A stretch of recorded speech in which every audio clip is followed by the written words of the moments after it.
నీకు మొత్తానికే క్యాన్సర్ నయమవుతుంది, ఈ ప్రేయర్ ఆయిల్స్ వాడాలి, ఈ ప్రేయర్ చేయాలి, అట్లా ఇట్లానే అంటే మరి ఎవరు మోసం చేస్తున్నారు, ఎందుకు ఇట్లా ఇన్ని మోసాలు?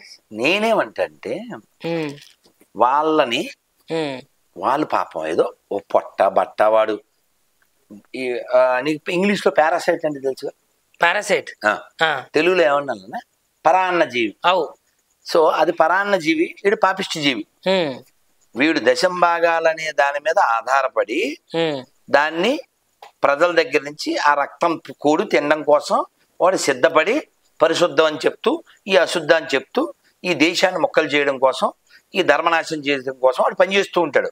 నేనేమంటానంటే నీలాంటి బాధ్యత కలిగినోడు ఇంకొందరు బాధ్యత కలిగిన వాళ్ళని తీసుకుని ఒక హాస్పిటల్ దగ్గర పాస్టర్ని తీసుకురావాలి, తీసుకొచ్చి బాగు చేయించేసేయాలి. మన తెలంగాణ గవర్నమెంట్ కావచ్చు, కర్ణాటక కావచ్చు, ఆంధ్ర కావచ్చు, పాస్టర్లు అనేటువంటి పోరంబోకులకి డబ్బుల్ని వేస్ట్ గా ఖర్చు పెట్టేటువంటి గవర్నమెంట్లకి కళ్ళు తెరిపించాల్సిన బాధ్యత ఎవరిది? నీది, నాది. I'm for people, you are for peoples media కదా. సో మనం ఈ పాస్టర్లు, నేను ఎప్పుడు ఇదివరకు కూడా చెప్పాను, గవర్నమెంట్ ఆఫ్ ఆంధ్రప్రదేశ్ కి 3-4 ఏళ్ల క్రితం చెప్పాను, సార్ ఇక పైన ఆంధ్రప్రదేశ్ లో ఎవడు ఎంబీబీఎస్ చదవకూడదు. ఎందుకు చదవకూడదు? పాస్టర్లు ఉన్నారు కదా, మరి వాళ్ళు మంత్రాలు మాయలు చేస్తారు కదా. ఇప్పుడు ఎంబీబీఎస్ చదవాలంటే 2 కోట్లు 1.5 కోట్లు అవుతుంది కదా. ఎందుకు వేస్ట్? మీరు ఇట్లు 25,000 ఇస్తున్నారు పాస్టర్లకి, 50 ఇవ్వండి. ప్రతి హాస్పిటల్లో ఒక పాస్టర్ని పెట్టండి, ఈ డాక్టర్లు అందరినీ బయట దొబ్బండి, అయిపోయా కథ. వాళ్ళు చూసుకుంటారు. మరి గడ్డ పగిలిపోను, అయిపోయా. బెస్ట్ ఐడియా కదా. ప్రవీణ్ కుమార్ నాడు బెల్లం అంతే, బెల్లంకొండ బెల్లంపల్లి అంతే.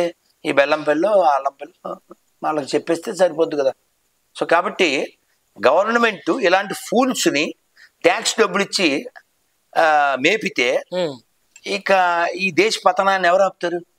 కాబట్టి హిందువులు జాగృతమై ప్రతి పాస్టర్ని హాస్పిటల్కి తీసుకెళ్తే మొత్తం రోగం సెట్ అయిపోద్ది. ఇది ఒక డిమాండ్ చేసి కోర్టులో కేసు వేయాలి. పాస్టర్లు వారి యొక్క మిరాకిల్స్.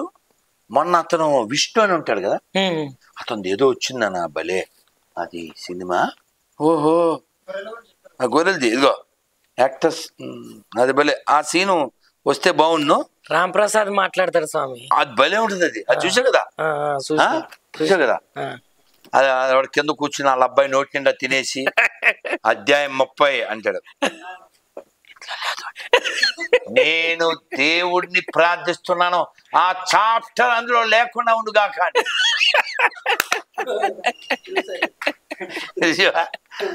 సినిమా పేరు తెలియదు, విషయం ఇది మస్తు. సో నాన్న విషయం ఏంటంటే వీళ్ళందరూ, మనం కామెడీగా ఇప్పుడు మాట్లాడుతున్నాం కానీ వీళ్ళ వల్ల ట్రాజడీ ప్రపంచంలో కోట్ల మంది చంపేశారు. ఎడారి మతాల వాళ్ళు కోట్ల మంది చంపేశారు. వీళ్ళు శవాల గుట్టల మీద కూర్చుని మనకి ఉపదేశాలు ఇస్తూ ఉంటారు. అంటే ఒక పంది పరిశుభ్రం గురించి మాట్లాడడం ఎంత అసహ్యకరమో, ఎడారి మతం 1, 2 గాళ్ళు దేవుడి గురించి మాట్లాడడం అంత అసహ్యకరం. ఎందుకంటే గాడ్కి వాళ్ళకి సంబంధం లేదు.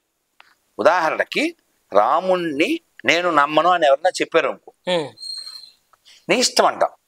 మనకి ఎంతమంది నాస్తికులు ఉన్నారు? మనం ఏమనం కదా వాళ్ళు, వాడి ఇష్టం అండి అంటాం, అవునా? ఇప్పుడు ఎవరన్నా ముస్లింలో నాస్తికుడు ఉంటాడా? అట్లెట్లు ఉండరు కదా. క్రిస్టియన్లో ఎవరన్నా నాస్తికుడు ఉంటాడా? ఉండరు. ఉంటే అలా బతుకుంటుందా? కాబట్టి నేనేమంటే సింక్ అవ్వని వర్డ్స్ వాడకూడదు. సో హిందువులు వాడే వాటిలో పెద్ద భూత పదం ఏంటంటే అన్ని మతాలు ఒకటి అనడం, పచ్చి బూత్. అది సెక్యులరిజం బిగ్గెస్ట్ బూతు. కాబట్టి ఈ ప్రపంచాన్ని రక్షించవలసిన బాధ్యత నీది, వాడిది నాది. ఎందుకని యాజ్ ఏ హిందూ నీ రెస్పాన్సిబిలిటీ. సర్వే జన సుఖినో భవంతు అని చెప్పేది మనం ఒక్కలమే కాబట్టి, ప్రపంచం మీద మనం దాడికి వెళ్ళం కాబట్టి, వెళ్ళాలన్న ఆలోచన మనకు రాదు కాబట్టి, ఆక్రమించడం అనేది మనకు నేర్పబడలేదు కాబట్టి, లేకపోతే ఈ దేశానికి ఇస్లాంకి, ఈ దేశానికి క్రైస్తవానికి ఏ సంబంధం లేదుగా. ఇప్పుడు ఇంకో జోక్ చెప్తా, దీని కింద కామెంట్ పెడతాడు వాడు, ఎవడు గొర్రె, మనకు పుట్టినాడు, హిందువులు పుట్టినాడే, ఏమని పెడతాడు? మీరు ఆర్యులు అంటాడు. అవును ఆర్యులమే. ఆర్య అంటే అర్థం ఏంటి? Civilised man. We're civilised. Those who follow Edari 1 or 2 uncivilized, because no sense. Only non sense. It's already proven. ఏ ముస్లిం అయినా చెప్పగలదా? ఔరంగజేబు, బాబరు, తైమూరు, టిప్పు సుల్తాను, ఎక్స్ట్రా వీళ్ళెవ్వరూ ఈ దేశంలో పుట్టిన వాళ్ళు కాదు, ఈ దేశానికి సంబంధించిన వాళ్ళు కాదు. వాళ్ళకి మాకు సంబంధం లేదు చెప్పగలరా? ఈ దేశంలో కొన్ని వేల దేవాలయాలు కూల్చి వాటిని మసీదులుగా మార్చిన ఆ మూర్ఖులకి మాకు సంబంధం లేదు. హిందువులారా, మీరు మాకు సోదరులు, మీ గుళ్ళు మీరు తీసేసుకోండి అని చెప్పగలరా? మరి నీకు సిగ్గుండాలి కదరా పొరంబోకు. అందరూ బయ్యా బయ్యా అంటావేరా? వాళ్ళు అనాలిగా. సరే, నువ్వు పోచమ్మ గుడి దగ్గర కోడిని పోయి ఓ ముస్లింని పిలిచి తినిపించు, అవుద్దా? మరి నువ్వేంట్రా సిగ్గు లేకుండా అలా అయిందా బయ్యా నీ? ఎవరు మారాలంటావు? మనమే మారాలి. ఇంతే. ఇప్పుడు నేను ఎలా మాట్లాడితే మనలో సాఫ్ట్ ముసుగు వేసుకున్న నక్కలు ఏమంటాయంటే, అసలు నువ్వు స్వామివేనా అట్ట మాట్లాడతావేంది? నెమ్మదిగా చిన్నజీ స్వామి చూడు, చాగంటి గారు చూడు, అలా మెత్తగా ఉండాలి ఉపన్యాసం. అని నువ్వు మాత్రం మారవు. మొన్న మధ్య నేను ఎక్కడికో వెళ్తూ క్యాబ్ ఆపి ఏదో ప్రయాణం కదా అని ఏదో ఈ ఆనియన్ గార్లిక్ లేనిది ఏదో కొందామని షాప్లోకి వెళ్ళా. పైన మహాలక్ష్మి, శ్రీలక్ష్మి గృహ, అదంటారు స్వగృహ ఫుడ్స్ అని ఉంది. లోపలికి వెళ్తే లోయ. ఏ లోయ? అది మా నాగార్జున గారు చెప్పేది. తెలిసి ఆ పాట వచ్చింది కానీ మీకు మన కాదురా, చిరంజీవి పాట ఉందా? ఓ మాయా ఓ మాయా నీ ప్రేమ అంటే మాయా, అల్లు లోయ మాయా. అదే అది ఏదో ఇట్లేదన్న విషయం అది. సో ఇప్పుడు నేను ధైర్యంగా గర్వంగా చెప్తాను ఏమని, నాకు పనికి మాలిన ఎడారి మతాలకి, నా దేశానికి, నా పూర్వీకులకి ఏ సంబంధం లేదు. ఎడారి మత గ్రంథాల్లో పేర్లు మాకు అవసరం లేదు. నా పూర్వీకులు గొప్పోళ్ళు నేను చెప్పగలను. నువ్వు గొర్రెతో ఎవరితోనో చెప్పించు, ఒక్క గొర్రెతో నా పూర్వీకులు గొప్పోళ్ళు అని చెప్పిద్దావా? ఇగో పాపి రాజేష్ ఫోన్ చేశాడు. ఏం పేరు? రాజేష్ ఎవరి పేరు? హిందువుల పేరు సార్. ఎందుకని? అది ఎందుకు పుట్టాడు కాబట్టి. వేములవాడలో దేవుడి పేరేంటి? రాజరాజేశ్వర స్వామి. రాజేష్ గారు, హలో సార్, చెప్పండి sir. Sir praise the lord, చెప్పండి సార్. సార్ హరే కృష్ణ, చెప్పండి సార్. సార్ ఇక పడుకోవాలి సార్, పొద్దున్నే లేవాలి. అంటే మీరు ఇందాక ఫోన్ చేశారు, ఈ ఫోన్ సైలెంట్లో చూడలేదు సార్. చెప్పండి సార్. పడుకోండి సార్, చెప్పండి సార్. అదే మీరు ఫోన్ చేశాను సార్, చెప్పండి సార్. పడుకోవడానికి ఫోన్ చేశాడు. నేను అందుకే ఊరికే పాడినా. గొర్రె మెదడంతే గొర్రె బతుకంతే, మెదడున్న వారెవరు గొర్రె కారంతే. సార్ గొర్రె ఆలోచన గొర్రె. సార్ రాజేష్ గారు, సార్ మీరు 10 నిమిషాల క్రితమే ఫోన్ చేశారు. ఎందుకు చేశారు చెప్పండి సార్. అంటే పొద్దున్న మౌనంలో ఉంటాను కదా, అందువలన ఇప్పుడే చెప్పండి సార్. అది గుడ్ నైట్. నువ్వు లైఫ్ లో ఫోన్ చేయకు. రాజేష్ అనే పేరు వదిలే, హిందువులు ఇచ్చిన శరీరం వదిలే. నిజమే కదా నాన్న? కదా, ఆడికో పేరు పెట్టలేని దరిద్రుడు దేవుడు ఎలా అవుతాడు?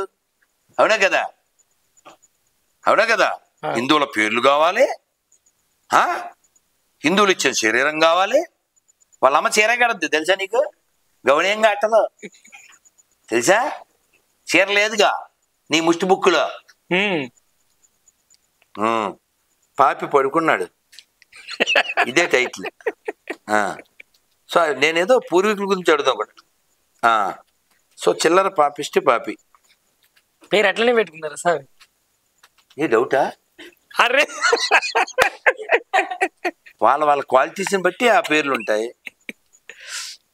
వాళ్ళ ఇప్పుడు నువ్వు లైవ్లో చూడు, ఆ పేరు మారుద్దాం అంటే మారుద్దాం. నాన్న అర్థమైంది స్వామి. ఇప్పుడు మనమేం ఆస్తి అడగట్లేదుగా, మనమేం డబ్బులు అడగట్లేదు. సార్ నమస్తే అండి. హలో ప్రైజ్ ద లార్డ్ అండి. చెప్పండి సార్, మీరు ఇబ్బంది లేకపోతే ఒక్కసారి మాట్లాడచ్చా? జగపతి గారేనండి. నేను రాధమనోహర్ అండి, రాధమనోహర్ దాస్ అండి. చెప్పండి. సార్ మీరు ఇదివరకు ఎప్పుడో ఫోన్ చేశారు, అది ఒక ప్రశ్న అడగాలని చేశాను సార్. అంటే ఎవరో మా స్నేహితుడు అడిగాడు, మన పూర్వీకులు గొప్పవాళ్ళని క్రైస్తవులు ముస్లిమ్స్ ఒప్పుకుంటారా అని. మీరు క్రిస్టియానిటీలో ఉన్నారు కదా, చెప్పండి. అదే ఈ ప్రశ్న ఇదే సార్, మీ సమాధానం. మన పూర్వీకులు గొప్పవారని ప్రతి హిందువు చెప్పగలడు, ఒక ముస్లిము భారతదేశంలో పుట్టిన క్రైస్తవులు ఈ మాట చెప్పగలరా? ఇది ప్రశ్న. మీరేమంటారు? గొప్పవాళ్ళు, చాలా గొప్పవాళ్ళు. ఎలా గొప్పవాళ్ళు అంటే వాళ్ళు బ్రిటిష్ వాళ్ళు వచ్చినప్పుడు వాళ్ళకి వ్యతిరేకంగా పోరాడారు చాలా మంది. వాళ్ళు ముస్లిమ్స్ ఉన్నారు, క్రైస్తవులు ఉన్నారు, హైందవులు ఉన్నారు.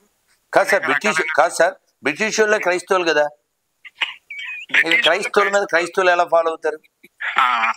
అది ఇప్పుడు క్రైస్తవులని ఎవరిని అంటారండి సాధారణంగా? క్రైస్తవులని ఎవరిని అంటారండి సాధారణంగా? ఈ బ్రిటిష్ వాళ్ళని, ఆ బ్రిటిష్ మతాన్ని ఫాలో అయ్యే వాళ్ళని. కాదండి, క్రైస్తవులు ఆ వర్డ్ ఉంది కదా, ఆ వర్డ్ క్రైస్తవులు అనే పదాన్ని ఎవరికి వాడతారు? మనం సాధారణంగా ఎవరికి వాడాలి?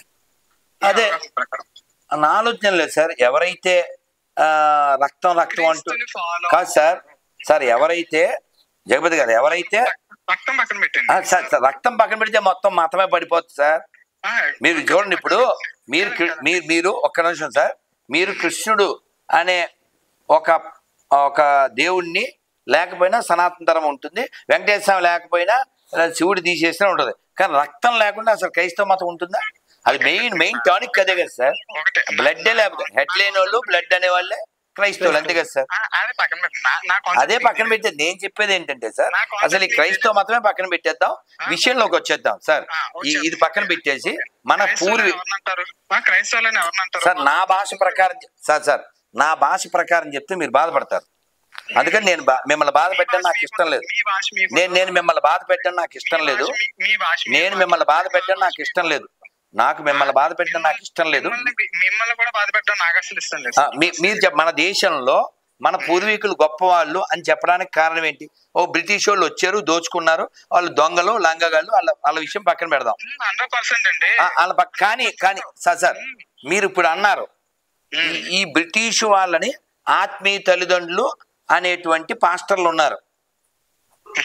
అది వాళ్ళని అడగండి సార్. అంటే వాడు క్రైస్తవుడే, వాడు తెలుగుడు సార్. ఒక తెలుగు క్రైస్తవుడు అని ఎవరిని అంటారు? మనం ఎవరిని అనాలి అంటారు? పక్కన పెట్టండి. మనం ఇప్పుడు ఒక వ్యక్తిని ఆడు తప్పు చేసినా తప్పు చేయకపోయినా ఒక నేరం ఆడి మీద ఉందనుకోండి, వాడిని ఎలా అంటాం మనం? కరెక్టేనా కాదు సార్? ఇప్పుడు బైబిల్ ప్రకారంగా సార్ మీరు చెప్పిందే మీ క్వశ్చనే. బైబిల్ ప్రకారంగా క్రిస్టియన్ ఎవరు? క్రైస్తవుడు అని ఎవరిని అంటారు అంటే బైబిల్ ఫాలో అయ్యేవాడిని, క్రైస్ట్ ని యాజ్ ఇట్ ఈస్ ఫాలో అయ్యేవాడిని మాత్రమే. అంటే ఇప్పుడు మీరు చెప్పేది ఏంటంటే, బైబిల్ ప్రకారంగా బైబిల్లో ఒక వాక్యం ఏంటంటే, వారు గొర్రెలే కనపడుతున్నారు, వాస్తవానికి వారు తోడేళ్ళు అయి ఉన్నారు. సో అలా తోడేళ్ళు అయి ఉన్నవాడు మాత్రం క్రైస్తవుడు కాదు. వాడు పాస్టర్ అంటే మీరు చెప్పేది ఏంటంటే, వాడు పాస్టర్ అయినా కూడా వాడు పాస్టర్ ఏమనుకోండి, బేపనోడు ఏముంది. క్రైస్తవంలో బేపనోళ్ళు ఉంటారు సార్, క్రైస్తవంలో చిల్లరగాళ్ళు ఉంటారు. క్రైస్తవంలో బేపన అడిగాను బుర్రందా? నేను అడిగింది వాడు పాస్టర్ గురించి అడిగేందుకు. లైక్ చేయండి, షేర్ చేయండి, సబ్స్క్రైబ్ చేయండి. మరిన్ని వీడియోల కోసం బెల్ సింబల్ పై క్లిక్ చేయండి.